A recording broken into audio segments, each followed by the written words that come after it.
사랑하는 성도 여러분, 오늘 저희가 읽은 본문은 우리 기독교 역사에 어떻게 보면 터닝 포인트를 줄 수 있었던, 우리가 그 이신칭이라는 믿음으로 우리가 구원을 받는다.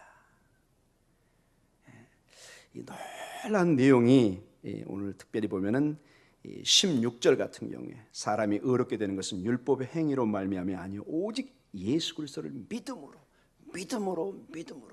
세 번씩이나 한 본문에 이 절에 반복되면서 이 믿음이 얼마나 중요한가를 강조해주고 있습니다. 늘 들어왔고 늘 우리가 고민하고 또 설교하는 이 내용을 또 우리가 이 아침에 대하는데, 이거를 어떻게 한번 고민을 해볼까 제가 좀 고민을 잠깐 해봤습니다. 하나님께서 주신 마음이 늘 제가 강조하는 부모님의 마음입니다. 여러분, 이것을 가장 잘 이해할 수 있는 것이 부모님과 저희의 관계입니다. 여러분, 왜 우리가 부모님을 소중히 생각하고 우리가 무조건적으로 그분들을 감사하고 순종하나요? 그분들이 우리가 알지 못하지만 하나님께서 그분들을 통해서 우리에게 뭘 주셨죠? 생명을 주신 것입니다. 생명은 하나님께로부터 기원하지만 그 통로가 우리 아버지 어머니입니다. 이유가 필요 없습니다. 무조건 감사의 대상입니다. 무조건 존경의 대상입니다. 무조건 내 부모이기 때문에 이건 어떤 수학이나 이성이 통하지가 않습니다. 항상 그래서 부모님을 생각하면 철든 자녀들은 마음이 짠하고 아프고, 돌아가신 부모님을 생각하면 항상 불효의 생각이고. 왜 그러죠? 나에게 생명을 주신 분이기 때문에 그런 거예요. 이거는 어떠한 다른 것으로 설명이 불가능합니다. 마치 그리고 반대로 내 자녀를 생각하면 또 부모는 어떻게 되죠? 마음이 짠하고 마음이 힘들고, 내 딸이 내 아들이 또 지방에 가서 외국에 가서 또 저기서 직장생활 제대로 하나, 결혼생활을 제대로 하나, 늘 마음이, 부모는 자녀를 향해서 이유가 필요 없습니다. 내 자녀이기 때문에 그런 것입니다. 자녀는 부모를 향해서 전혀 다른 이런 감정을 가지고 있습니다. 사랑하는 성도 여러분, 예수님이 오늘 여기 보면은 20절에 십자가의 사건을 통해서 이제 내가 더 이상 내 안에 내가 사는 것이 아니라 십자가에 돌아가신 그 주님이 사신다. 이 문제도 한번 제가 고민해 보니까 마치 그 주님의 전 사역이, 그리고 마지막 그 십자가의 사건이 제가 어떻게 묵상이 된 줄 아십니까, 여러분? 마치 부모님이 저를 9개월이죠. 저를 뱃속에 키우시다가 어떻게 보면 마지막 진통을 하면서 나를 낳는 그 모습과 매우 유사한 걸 제가 느꼈습니다. 몸이 찢어지고 부셔지는 그 고통 속에서, 십자가의 그 찢어지고 부셔지는 고통 속에서 우리를 잉태한 것입니다. 믿음의 사람들을 잉태한 것입니다. 사랑하는 성도 여러분, 오늘 그래서 이 본문을 그러한 각도로 본다면은 정말 우리가 새롭게 이 십자가의 사건을 묵상해 볼 수 있습니다. 이것이 얼마나 감사한지, 내가 이 생명을 얻은 것이 누군가의 이 엄청난 사랑과 희생 속에서 이루어지는, 세상의 부모님도 그러기 때문에 우리가 기합니다. 마음이 저려옵니다. 부모님을 생각하면. 그리고 부모님도 그 내 피를 쏟는 그 사랑의 대상이기 때문에 내 분신처럼, 생명처럼 내 자녀를 아끼고 사랑하는 것을 보게 됩니다. 여러분, 기독교의 가장 위대한 선물은 유대교로부터 시작됐다고 할 수가 있습니다. 여러분, 그러나 그 모든 출발이 이 믿음이라는 데서부터 이미 출발됐습니다. 나중에 이게 어떻게 보면 발전되고 변질되면서 행위라는 문제로 강조됐지만은, 이미 믿음의 조상인 아브라함은 15장 5절과 6절에 보면은, 15장 6절에 보면, 창세기 15장 6절에 보면은 아브라함이 하나님을 믿음으로, 여호와를 믿음으로 말미암아 그 하나님이 그것을 의로 여겼다, 이렇게 얘기를 합니다. 놀랍게 창세기 보면 분명하게 이 믿음을 정의하고 있습니다. 아브라함이 그 여호와 하나님을 믿음으로 말미암아 그 믿음, 그것을 내가 의로 여겼다. 이렇게 말씀하십니다. 위대한 이 믿음의 역사는, 그리고 나중에 할례니 그 모든 것이 이 믿음을 가진 아브라함에게 주어지기 시작합니다. 그리고 이 모든 것이 이제 그 믿는, 하나님의 그 구원을 믿는 그 백성에게 나중에 출애굽의 과정에 보면은 이미 먼저 구원이 이루어지고 하나님의 출애굽이 이루어진 다음에 구원의 백성들에게 출애굽기 19장에 보면은 하나님의 말씀이 시내산에 주어지는 것을 보게 됩니다. 이 모든 것이 하박국서 2장 4절에 보면은 오직 의인은 무엇으로 살죠? 믿음으로 말미암아 살리라. 도도하게 구약에 흐르는 이 광물이 뭐냐? 바로 믿음으로 말미암아 우리가 산다는 것입니다. 아브라함이 그랬고 구약의 백성이 그랬고, 여기서 의인, 하나님의 자녀를 말합니다. 하나님의 자녀의 특징이 뭐냐? 믿음으로 말미암아 산다는 것입니다. 자, 이 믿음으로 말미암아 산다는 것이 구약에서는 율법을 통한 믿음으로 이해가 되어 왔습니다. 그러나 신약에 와서 놀랍게 이것이 한 인격체로 이게 집중이 됩니다. 사도 바울이 다메섹 도상에서 하나님의 진리를 다시 깨닫게 됩니다. 그 구약의 그 전통, 그 다른 복음은 어떤 면에서 그거에 충만했던 사도 바울이 하나님의 계시를 받은 다음에 이 의인이 믿음으로 말미암아 산다는 것이, 그 믿음이라는 것이 한 사람 예수 그리스도를 믿는 그 믿음 안에 사는 것을 다시 고백하게 됩니다. 이게 그 유명한 로마서 1장 17절에 하박국서의 2장 4절의 말씀을 그대로 가져와서 의인은 믿음으로 말미암아 살 것이다, 이것을 주장합니다. 사랑하는 성도 여러분, 우리 성도는 이 믿음, 예수 그리스도를 믿음으로 말미암아 살 것입니다. 이거는 여러분 천지개벽과 같은 중요한 진리입니다. 세상의 모든 종교는 어떤 우리의 선행을 통해서, 이 땅의 어떤 우리의 노력을 통해서 하늘로 올라가는 그 양식으로 되어 있습니다. 모든 종교들이 그렇습니다. 우리 기독교만큼은 하늘로부터 주어지는 이 선물, 이 생명의 인격체를 믿음으로 말미암아 우리가 구원을 얻는 놀라운 역사가 있는 것을 보게 됩니다. 그래서 여러분, 우리 교회가 여러분 어떻게 출발한 줄 아십니까? 여러분, 바로 마태복음 16장 16절에 그 유명한 베드로의 고백이 있습니다. 주는 그리스도요 살아계신 하나님 아버지의 아들이시니라. 여기에 기초에서 모든 우리의 교회가, 우리의 믿음이 일어납니다. 예수 그리스도를 믿는 그 기초 위에 모든 게 시작됩니다. 이것을 나중에 요한 사도는 이런 식으로 예수님의 대화를 통해서 우리의 믿음을 확증해 줍니다. 제자들이 믿습니다. 요한복음 6장 28절에 제자들이 막 묻습니다. 무엇이 하나님의 일입니까? 어떻게 해야 우리가 하나님의 일을 할 수 있습니까? 예수님이 요한복음 6장 29절에 너무나 분명하게 얘기를 합니다. 하나님이 보내신 일을 믿는 것이 하나님의 일이다.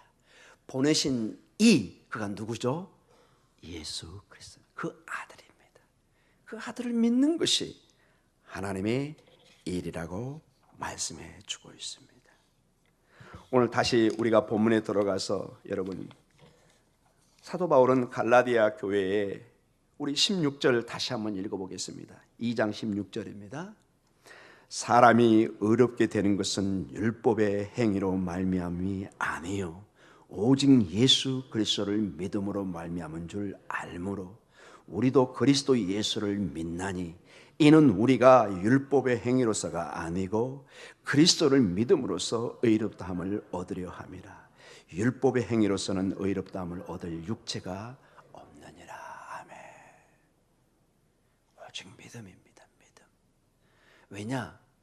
이 육체를 입은 우리는 모든 사람이 죄를 범함으로 하나님의 영광에 이를 수가 없어요. 근본적으로 우리는 죄와, 즉 죽었기 때문에 죽은 자가 무슨 의의를 이루고 무엇을 할 수 있습니까? 불가능하다는 것입니다. 근데 하나님이 이 죽은 자에게 희망을 부어주기 시작합니다. 무엇이죠? 이 죽은 자에게 하나님이 믿음을 주십니다. 내가 믿는 것이 아니라 하나님이 죽은 자에게 마치 창세기의 흙에 하나님의 형상을 빚어서 하나님의 생명을 부어서 하나님의 형상을 만들고 생명을 부어서 인간이 되게 한 것처럼 다시 죽은 자에게 다시 창세기 역사를 일으키는 것입니다. 다시 창세기 2장 3장의 역사가 일어나는 것입니다. 우리가 다 죽었습니다. 그런데 거기에 이 믿음을, 생명이라는 것을 이제 신약에서는 믿음이라는 어떤 영을 우리에게 부어줍니다. 이게 에스겔 골짜기에 마른 뼈다귀와 같은 역사입니다. 다 죽었는데 뼈다귀가 무슨 역사를 할 수 있습니까? 근데 하나님의 성령이, 하나님의 영이 임하니 거기에 살이 붙고 힘줄이 생기고 피가 돌기 시작하고. 여러분, 이거는 기적이 아닌가요? 환상인데 놀라. 이건 오직 믿음의 눈으로만 보아야만이. 하나님의 백성이 죽은 것이니, 포로기는 죽음을 의미합니다. 거기에 하나님의 마치 창세기 역사가 다시 일어나기 시작하고, 신약에 와서 구체적으로 예수 그리스도 안에 이 놀라운 새 창조의 역사가 일어나는 것을 보게 됩니다. 그래서 여러분, 우리가 마태복음 1장 1절 갈 때 놀라운 선언을 들으셨잖아요.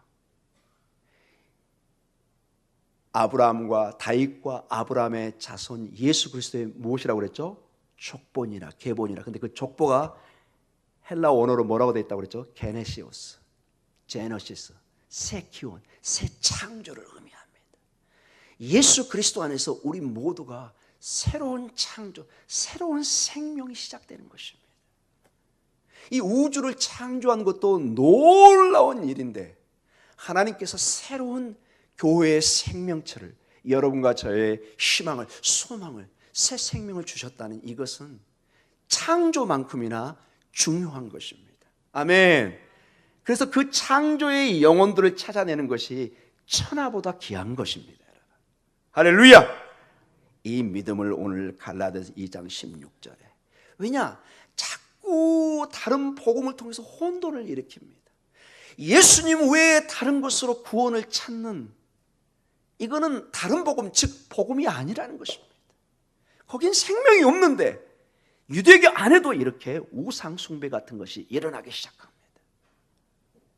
세상의 종교는 노골적으로 우상 숭배를 하지만 이 유대교와 기독교는 교묘하게 우리의 복음을 변질시키는 일이 일어나는 것입니다. 그것은 있을 수 없다는 것입니다.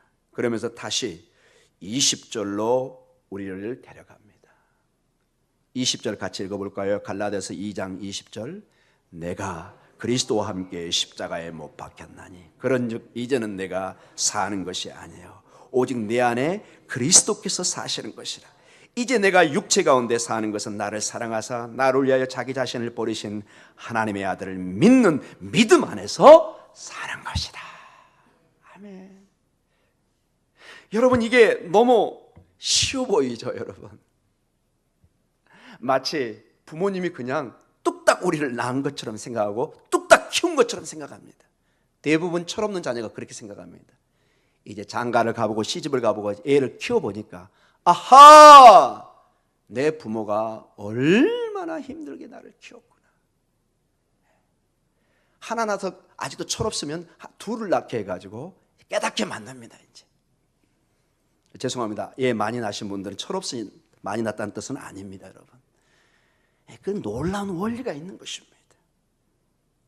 여러분, 그리스도 안에 믿음으로 산다는 것이 얼마나 중요하냐. 주님이 직접 이런 식으로 놀라운 표현을 했습니다. 요한복음 15장에 주님은 이런 나무, 포도나무 비유를 듭니다. 그러면서 이렇게 얘기합니다. 15장 5절에 너희가 나를 떠나서는 아무것도 할 수 없단다. 마치 우리가 부모로부터 생명을 받지 못하면 우리가 생명이 없는 것처럼 모든 가지는 이 나무로부터 진액을 받지 않고는 근본적으로 살 수가 없습니다. 이건 논리적으로 출발 자체가 불가능합니다. 예수님이라는 그 나무, 십자가에 달렸던 그 예수라는 그 생명의 나무, 생명나무죠. 어떻게 보면 창세기. 거기에 우리 모두가 생명의 진행을 받고 있습니다. 이 가지가 거기서 떨어져서는 어떠한 소망을 가질 수가 없습니다. 우리 한번 에어서 한번 해볼까요? 나를 떠나서는 너희가 아무것도 할 수 없느니라. 이게 요한복음 15장 5절의 말씀입니다. 이제 결론적으로 말씀을 마치겠습니다. 여러분, 다른 복음, 다른 건 없습니다. 오롯이 구약의 전통과 신약이 우리에게 알려주는 것은 무엇이냐? 오직 이 예수 그리스도를 믿음으로, 오직 이 예수 그리스도를 믿음으로 우리가 살고, 오늘도 우리가 사는 것은 내 안에 이 십자가의 주님이 살고 계시다는 것입니다. 마치 우리 안에 가장 소중한 분이 결국 부모님이라는 것을 우리가 알게 되잖아요. 부모님은 가장 소중한 존재가 내 자녀라는 것을 알게 됩니다. 우리의 모든 수고가 사실 이 가족 안에 이루어지잖아요. 오늘도 이 세배를 마치고 나가서 일하는 이유가 뭐죠? 우리 아버님, 어머님들, 우리 가족, 우리 자녀들을 위해서. 이 사랑이 마치 십자가의 사랑처럼 우리에게 하나님의 사랑이 주어지고 있습니다. 사도 바울은 외칩니다. 갈라디아 교인들이요, 내가 당신들처럼 다른 복음으로 살았던 사람이 아닙니까?